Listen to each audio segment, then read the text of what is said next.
ఒక చిన్న కుందేలు భయంకరమైన సింహాన్ని ఎలా మోసం చేసిందో తెలుసా? ఒక పెద్ద అడవిలో ఒక భయంకరమైన సింహం ఉండేది.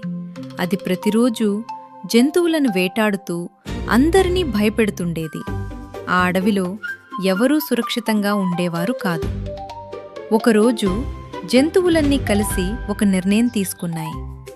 రోజుకి ఒక జంతువు సింహం దగ్గరకు వెళ్ళాలి అని అనుకున్నాయి. అలా చేస్తే మిగతా జంతువులు బతుకుతాయి అని భావించాయి.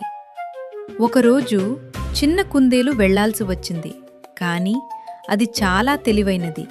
అది నెమ్మదిగా కావాలనే ఆలస్యం చేస్తూ వెళ్ళింది. సింహం కోపంతో గర్జించింది. ఎందుకు ఆలస్యం అని గట్టిగా అడిగింది.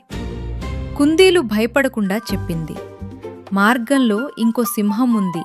అది నిన్ను ఛాలెంజ్ చేసింది. సింహం కోపంతో మండిపోయింది. ఎక్కడుంది అది అని అడిగింది. కుందేలు సింహాన్ని ఒక బావి దగ్గరకు తీసుకెళ్ళింది. ఇదిగో లోపల ఉంది అని చూపించింది. సింహం బావిలోకి చూసింది. నీటిలో తన ప్రతిబింబం చూసి మరో సింహం అనుకుంది. కోపంతో వెంటనే బావిలోకి దూకింది. అలా సింహం నుండి అడవి